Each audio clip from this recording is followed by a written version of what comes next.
Hello दोस्तों, नमस्कार। जैसा कि आप लोग जानते हैं कि कल हमारा बीएड एंट्रेंस एग्ज़ाम 2023 का पेपर है, यानी 15/6/2023 को। तो उसी के लिए वीडियो बनाया जा रहा है कि आपको क्या लेके जाना है पेपर में, क्या लेके नहीं जाना है। आवश्यक डॉक्यूमेंट आपको जो लेके जाने हैं उसको बारे में हम अभी बात करेंगे। और इसके लिए जो सेंटर बनाए गए हैं, जो केंद्र बनाए, 1105 केंद्र जो है बनाए गए हैं इस पेपर को कराने के लिए। और जो हम बात करें लगभग कितने छात्र पार्टिसिपेट होंगे इसमें, तो 5 लाख जो है छात्र पार्टिसिपेट होंगे। और इसके बीएड में हम बात करें तो कितने कॉलेज हैं उत्तर प्रदेश के अंदर, तो लगभग 3200 कॉलेज हैं। और उन कॉलेजों में टोटल जो सीट है वो लगभग कितनी है, तो 2,40,000 की अप्रॉक्सीमेट जो है ये इसमें सीट है। जैसा कि आप जानते होंगे कि जो बीएड है वो 2 वर्षीय कोर्स है। और इसकी मिनिमम एज जो होती है वो 18 वर्ष की होती है। आप अगर 18 वर्ष से कम है तो नहीं कर सकते, बाकी 18 वर्ष से ऊपर हो गए हैं या 18 वर्ष तो बीएड कर सकते हैं।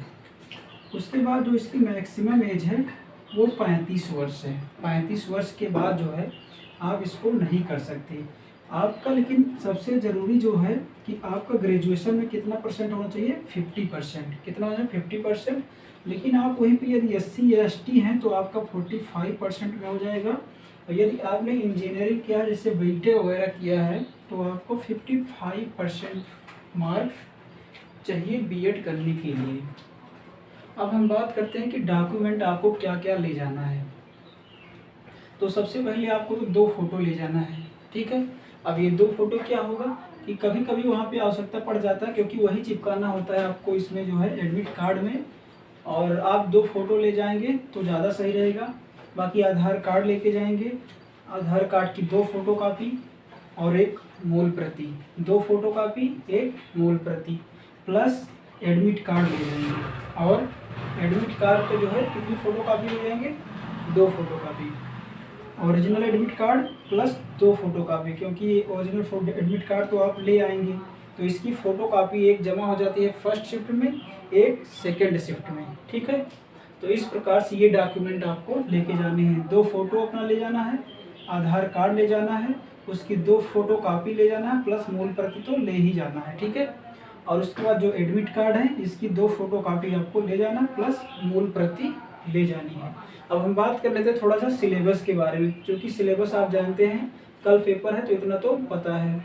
सिलेबस जो आपका 2 पार्ट में डिवीज़न है। सेक्शन ए समय 3 घंटा है पार्ट 1 का। जब जैसे भी आपको पेपर होता है कि 10 से 1 बजे तक होता है या 10:15 से 1:15 तक होता है, तो वहाँ पे जो सेक्शन ए यानी खंड ए का पेपर है वो 3 घंटे का है, ठीक है। उसके बाद सामान्य ज्ञान, फर्स्ट जो इस सेक्शन ए में 2 खंड आएंगे, एक सामान्य ज्ञान का, एक भाषा का। भाषा में आप हिंदी या अंग्रेजी कुछ भी चूज कर सकते हैं। तो सामान्य ज्ञान में जो रहने वाला वो 50 प्रश्न, ठीक है। और प्रत्येक प्रश्न 2 नंबर का, प्रत्येक प्रश्न 2 नंबर का। तो इस प्रकार से ये हो जाएगा सामान्य ज्ञान 100 अंक का। इसी प्रकार दूसरे में भाषा में हिंदी या अंग्रेजी जो भी चूज करते हैं उसमें से 50 प्रश्न रहेंगे और एक प्रश्न 2 नंबर का, चूँकि ये भी 100 का हो जाएगा। इसी प्रकार जब ये आपका हो जाएगा सेक्शन ए, उसके बाद 1 घंटे आधे घंटे का आपका छुट्टी होगी। उसके बाद सेक्शन बी यानी खंड ब का पेपर होगा। उसके लिए भी आपको कितने घंटे मिलेंगे, 3 घंटे। उसमें 2 पार्ट होंगे, एक सामान्य अभिरुचि परीक्षण यानी मेंटल एबिलिटी का, और तीसरा जो दूसरा होगा वो होगा आपकी विषय योग्यता का। विषय योग्यता मतलब कला, विज्ञान, वाणिज्य या कृषि से आप जिस टॉपिक से ग्रेजुएशन किए हैं वो टॉपिक होगा इसमें। अब हम बात करते हैं कुल पूर्णांक कितने का हो गया, तो हमारा कुल पूर्णांक हो गया ये 400 का, ठीक है। 400 का हो गया। बाकी नेगेटिव मार्किंग 1/3 है। अब बात आती है कि हम क्या करें इसमें। पेपर देने जाना है कल आपको, और क्या लेना है आपको, प्राइवेट कॉलेज लेना है या फिर गवर्नमेंट। जबकि गवर्नमेंट की सीटें मात्र कितनी है, 10 की टू 12 की, मतलब 10,000 से 12,000 की अप्रोक्सीमेट जो है वो गवर्नमेंट कॉलेज की बीएड में यूपी के अंतर्गत सीट है। और फार्म कितने पड़े हुए हैं, लगभग 5 लाख बच्चे जो है पेपर देने जाएंगे। और सीट कुल कितनी है, 2,40,000, ठीक है। तो इसमें अगर आपसे कोई कहता है कि 250 या 300 350 मेरिट जाएगी, तो ऐसे कुछ नहीं है। यहाँ पे 400 ये डिपेंड नहीं करता कि कितना मेरिट जाएगी। मेन चीज़ डिपेंड करता है कि आपका जो पेपर है वो किस लेवल का है।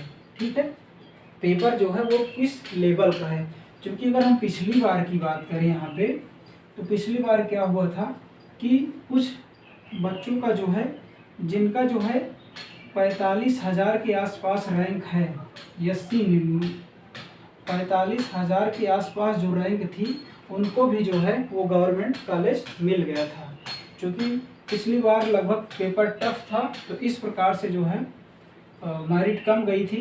बाकी यदि आपकी बार तो बुंदेलखंड पेपर करा रहा है, पिछली बार किसने कराया था? रोहिलखंड ने। जबकि यदि आपकी बार आप अगर इसका जो है गवर्नमेंट कॉलेज लेना चाहें, तो इसके लिए अप्रॉक्सीमेट आप लगभग 220 से यदि 250 के बीच में आपका आता है, तो लगभग जो है आपको गवर्नमेंट मिलने का चांस रहेगा। ठीक है, 220 से 250 के बीच में यदि कर लेते हैं आप, तो आपको वो पेपर के ऊपर डिपेंड करता है कि किस लेवल का पेपर है, उस हिसाब से जो है इसकी कट ऑफ जाती है। कोई ये नहीं कह सकता कि जो है आप एग्जैक्ट 250 या 300 कितना लेके आए, क्योंकि वो पिछली बार तो हमारा कितना था 209 पे ही जो है गवर्नमेंट कॉलेज मिल गया है। ठीक है, तो इस प्रकार से कोई नहीं कहेगा कि ये 250 या 300 कितना लाना है। वो पेपर के ऊपर डिपेंड करता है कि आपको जो है कितने मार्क्स में आपका सिलेक्शन होना है गवर्नमेंट कॉलेज के लिए। बाकी एडमिशन तो कितने का होगा, 2,40,000 का एडमिशन तो होना ही होना है। ठीक है, तो डॉक्यूमेंट ये थे, इनको आपको अवश्य ले जाने हैं क्योंकि ये ज़रूरी चीज़ है। ठीक है, और ये जो है एडमिट पेपर जाने से पहले ही आपको रख लेना है, नहीं तो वहाँ जो है बड़ी मुश्किल हो जाती है इसके लिए। तो ये जो है आप लोग पहले से ही इसको करके रख लेना है। ठीक है, बाकी इसके बारे में हमने बता दिया। इस प्रकार से आपका सिलेबस होगा 3 घंटे का, ये भी 3 घंटे का, लगभग 6 घंटे आप 7 घंटे आपको रहना है। और जो आपको सिलेक्शन दिलाने वाला सब्जेक्ट है, हम बताएं जो आपको सब्जेक्ट दिलाने, वो मेन चीज़ यही डिसाइड करता है, ये सामान्य ज्ञान और जो ये है आपका विषय योग्यता। ठीक है, क्योंकि इसमें तो सामान्य अभिरुचि में आपका जो रीजनिंग का टॉपिक आएगा उसको तो लगभग सब कर लेते, इसमें 40 के आसपास तो आप नॉर्मली कर ही लेंगे 50 में, और इसमें भी आप जो है 50 में लगभग 35 प्लस कर लेंगे। ठीक है, अब मेन आता है सामान्य ज्ञान में, और यहाँ पे विषय, पिछली बार ये टॉपिक थोड़ा टफ आ गया था। ठीक है, तो सामान्य ज्ञान में भी आप इजली कर सकते हैं। और अब जो है आपको केवल अपने नोट्स को रिवाइज करना है, और लगभग यदि आप जो है 120 अगर क्वेश्चन कर ले रहे हैं, तो उसके बाद तुक्का मारने का प्रयास बहुत कम कीजिए, क्योंकि 120 अगर आप कर ले रहे हैं तो यहाँ पे जो है आपका इजली आपका हो जाएगा इसमें। ठीक है, यदि आप 120 प्लस मार्क्स कर ले रहे हैं तो फिर जो है तुक्का मारने का बहुत कम ही प्रयास कीजिए। ठीक है, तो इस प्रकार से ये आपका था, और कैसा लगा जरूर बताएं।